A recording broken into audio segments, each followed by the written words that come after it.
Hello दोस्तों, welcome back to Sindhi रसोई। दोस्तों, आज आप सबके लिए लेके आई हूँ सिंधी नमक पारे यानी कि निमकी की रेसिपी। इसको बनाना बहुत ही आसान है और खाने में इतनी टेस्टी लगती है कि आपका पेट भर जाएगा लेकिन मन नहीं। और इस वक्त वैसे भी बरसात का सीजन चल रहा है, तो अगर चाय के साथ ये गर्मा गर्म निमकी मिल जाए तो क्या ही कहना। तो चलो बिना टाइम वेस्ट किए रेसिपी शुरू करते हैं। तो दोस्तों, नमक पारे बनाने के लिए मैंने यहाँ पे हाफ केजी मैदा लिया है। अब मैं इसमें दूंगी घी का मोयन।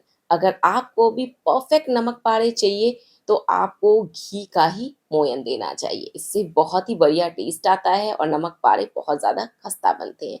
अभी मैंने 5 टेबल स्पून घी इसमें डाला है। रिक्वायरमेंट होगी तो बाद में और ऐड करूँगी। इसी के साथ डाल दिया 1 चम्मच क्रश करके अजवाइन। अजवाइन से बहुत ही अच्छा टेस्ट आता है नमक पारे में। अब इसे अच्छे से अपने हाथों से मिक्स करूंगी ताकि घी मैदे के कण कण में रम जाए। जितने अच्छे से आपका मोयन दिया हुआ होगा उतनी ही बढ़िया आपकी निमकी बनेगी। घी मुझे कम लग रहा है तो यहाँ पे 2-3 टेबल स्पून घी मैंने और ऐड कर दिया। इसे भी अच्छे से मिक्स करूंगी। अब आपको कैसे पता चलेगा कि आपने जो मोयन दिया है वो परफेक्ट है या नहीं, क्योंकि मैंने तो यहाँ पे आपको बता दिया कि 7 या 8 टेबल स्पून घी जाएगा। तो अब देखो, पहले आप 7 टेबल स्पून डालना, उसके बाद इस तरीके से इसे अच्छे से मिक्स करना। फिर ना इसमें से थोड़ा सा पोर्शन लेके उसे अपने हाथों में इकट्ठा करके ऐसे 10 सेकंड के लिए होल्ड करना। अभी मैं सिर्फ 2-3 सेकंड ही होल्ड कर रही हूँ और आपको दिखा रही हूँ। देखो, ऐसे ये टूट के बिखरेगा अगर घी कम होगा। लेकिन मेरे में यहाँ पे घी परफेक्ट है। जब मैंने इसे 10 सेकंड के लिए अपने हाथों में होल्ड करा तो ये लड्डू की तरह बिल्कुल बाइंड हो गया। इसका मतलब इसमें और घी हमने ऐड नहीं करना है। अगर ये टूट के बिखरता तो मैं इसमें और घी डालती। यहाँ पे मैंने डाला 1 बड़ा चम्मच कुटी काली मिर्च का पाउडर और 1 छोटा चम्मच नमक। नमक दोस्तों शूट होना मिस हो गया है तो आप ये मत सोचना मैंने नहीं डाला है, मैंने डाल लिया है। नमक आप अपने स्वाद के अनुसार ऐड करना। अब यहाँ पे मैं थोड़ा थोड़ा करके पानी डालूंगी और इसका मीडियम डो लगाऊंगी। जैसा डो हम पूड़ियों के लिए लगाते हैं ना, या समोसे के लिए, बिल्कुल वैसा ही डो यहाँ पे हमें नमक पारे के लिए भी लगाना है। डो सॉफ्ट नहीं होना चाहिए। और ये देखो डो का टेक्सचर कैसे फटा फटा सा लग रहा है ना। अगर आपका डो ऐसे फटा फटा सा होगा तो आपकी निमकी बहुत ही ज्यादा खस्ता बनेगी। ये देखो, इसे मैं ढक के रख दूंगी 10 मिनट के लिए साइड में। 10 मिनट हो गया है। एक बार डो की मैंने रीनेडिंग कर ली। अब यहाँ पे मैं इसके बड़े बड़े से पेड़े बना लूंगी। ये देखो, इस तरीके से अच्छे से पेड़े को अपने हाथों से दबा के बनाएं ताकि इसमें ज्यादा क्रैक्स ना रहे। इस तरीके से मैं इसमें से टोटल 5 बड़े पेड़े बना के साइड में रख लूंगी।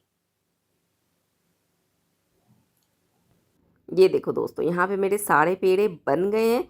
चलो अब मैं आपको दिखाती हूँ कि आपको इसको बेलना कैसे है। तो यहाँ पे मैंने ये एक पेड़ा ले लिया है। इसको अच्छे से सूखे मैदे में ऐसे डस्ट कर लिया। अब मैं इसे बेलूंगी। तो जो यहाँ पे हमें इसकी रोटी बेलनी है ना, ज़्यादा मोटी नहीं बेलनी है। जैसे हम चपाती या फुल्का बेलते हैं ना, बस उतना मोटा ही इसको हमने बेलना है। ये देखो, बिल्कुल अच्छे से मैंने इसको बेल लिया है। थोड़ा इसमें प्रेशर लगेगा क्योंकि मैदा है, ये बार बार श्रिंक हो जाएगा, तो थोड़ा आपको इसे दबा के ही बेलना पड़ेगा। बट हाँ, इसे इवन बेलना है, ऐसा नहीं कहीं से मोटा बेल दिया और कहीं से पतला। अब मैं ऐसे ऐसे 1 इंच के पीसेज में कट कर रही हूँ। साइज़ आपके ऊपर डिपेंड है। आप ज़्यादा चौड़ी बनाना चाहते हो तो आप 2 इंच के पीसेज में भी काट सकते हो, बट मुझे ये साइज़ परफेक्ट लगती है। अब यहाँ पे ना मैं ऐसे बर्फ़ी का शेप दे रही हूँ, तो ये किनारे मैंने हटा दिए हैं। अब ऐसे से 1 इंच के पीसेज में काट लेती हूँ। ये देखो, और जैसा कि मैंने बताया, आप चाहो 2 इंच बड़े पीसेज में भी काट सकते हो। बड़ी सेमियाँ भी बहुत लोगों को पसंद आती हैं। ये देखो, बिल्कुल आसानी से ये बन जाती है। इसमें कोई ज़्यादा मेहनत नहीं है और खाने में बच्चों से लेके बड़ों तक सबको बहुत पसंद आती है। अब यहाँ पे मैंने प्लेट ले ली है और इसे निकालना कैसे है, ये देखो। ऐसे अपने हाथों से इसे ऐसे थोड़ा थोड़ा सा नीचे की ओर प्रेस करोगे ना तो ये आराम से निकलती जाएंगी। कोई दिक्कत नहीं है। जो आपको लग रहा है कि ये रोल आउट हो रही है, इसमें कोई भी इशू नहीं है। जब ये फ्राई होगी ये सारी खुल जाएगी। इसी तरीके से मैं बाकी की निमकियां भी बना लूँगी। ये मैंने दूसरा पेड़ा लिया। जैसे हम पराठे के लिए बड़ा पेड़ा लेते हैं ना, यहाँ पे उससे भी थोड़ा सा हमने बड़ा पेड़ा ही लेना है। सूखे मैदे में से ऐसे डस्ट कर लिया। अब इसे बेल रही हूँ। ये देखो, दूसरी रोटी भी मैंने वैसे ही बेल ली। इसे भी 1 इंच के पीसेज में बर्फ़ी शेप में काट लिया है, किनारे हटा दिए हैं और अपने हाथों से ये सारी निमकी उतार रही हूँ। इस टाइम पे ये थोड़ी थोड़ी फोल्ड हो जाती है, बट जैसे फ्राई होती है ये खुल जाती है। मैं आपको अब निमकी की थिकनेस दिखाती हूँ कि मैंने रोटी कितनी मोटी बेली थी। 1 मिनट, ये देखो, देख सकते हो आप इसकी थिकनेस। बस इसी तरीके से आपको भी इसे इतना मोटा ही बेलना है। सारी निमकी हमारी अच्छे से रोल आउट हो गई है, तो चलो अब इसको करते हैं डीप फ्राई। यहाँ पे मैंने एक हैवी बॉटम वाली कढ़ाई ली है। इसमें डाल रही हूँ रिफाइंड ऑयल। ऑयल अच्छे से जाएगा क्योंकि यहाँ पे हमें इसे डीप फ्राई करना है। और तेल को ना मीडियम गरम करेंगे।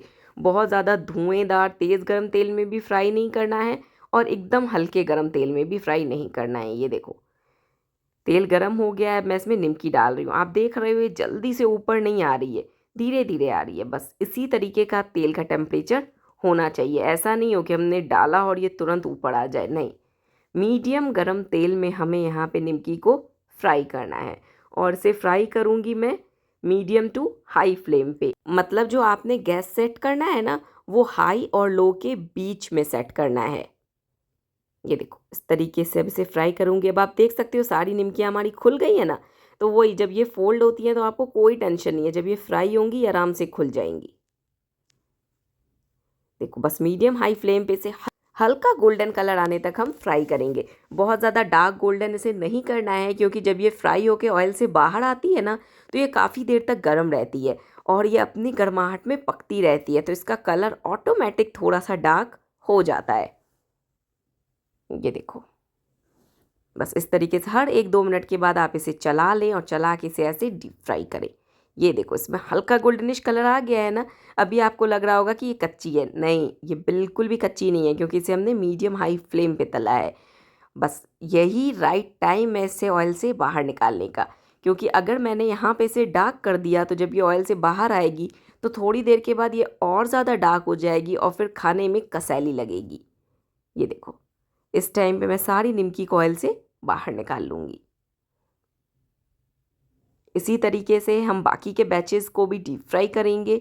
बस एक बात का ध्यान रखना है, ऑयल का टेम्परेचर आपने हर बार मेंटेन रखना है। ना तेल कम गर्म होना चाहिए और ना ही बहुत ज़्यादा धुएंदार गर्म। मीडियम गर्म तेल में ही हमें निमकियों को डीप फ्राई करना है। ये देखो, सारी की सारी निमकियां मैंने ऑयल से बाहर निकाल ली हैं। इसी तरीके से मैं दूसरा बैच भी फ्राई कर रही हूँ। अभी आप देख रहे हो मैंने जो डाला ये सारा कट्ठा ही डाल दिया है, बट जैसे ऑयल में गया इसमें मैंने ऐसे स्पैचुला लगाया तो ये सारा खुल गया। तो बस इसी तरीके से आपको भी करना है। जब आप डालोगे तो आपको कोई इशू नहीं है, बट हाँ, तुरंत इस पर स्पैचुला ज़रूर लगाना ताकि ये खुल जाए। देखो, ये दूसरा बैच भी मैंने फ्राई करा है। आप कलर देख सकते हो कितना बढ़िया गोल्डन कलर आया है। और दोस्तों, इसे ठंडा करने के बाद हम एयर टाइट कंटेनर में भर के 1 महीने तक रख सकते हैं। ये बिल्कुल भी सिलेगी नहीं, ऐसे ही कुरकुरी बनी रहेगी और हर बार जब आप खाओगे तो आपको फ्रेश निमकी की ही फील मिलेगी। बस कुछ बातों का ध्यान रखना, जो मोयन दोगे वो आप रिफाइंड ऑयल का मत देना, देसी घी का मोयन देना। उससे जो आप निमकी को स्टोर करोगे लंबे टाइम तक तो उसमें स्मेल नहीं आएगी। और इसे कंप्लीट ठंडा होने के बाद तुरंत एयर टाइट कंटेनर में फिल करके रख देना, तो 1 महीने तक ये बिल्कुल ख़राब नहीं होगी। तो इस तरीके से दोस्तों, आप भी अपने घर पे ये सिंधी नमक पाड़े यानी कि निमकी बनाएं और मुझे कमेंट करके ज़रूर बताएं कि आपकी निमकी कैसी बनी है। मेरी तो बहुत ज़्यादा कुरकुरी बनी है। तो दोस्तों, वीडियो पसंद आई हो तो प्लीज़ वीडियो को लाइक करें, इसे ज़्यादा से ज़्यादा शेयर ज़रूर करें। और आप कौन सी सिंधी रेसिपीज़ देखना चाहते हो मुझे कमेंट में लिख के ज़रूर बताएं।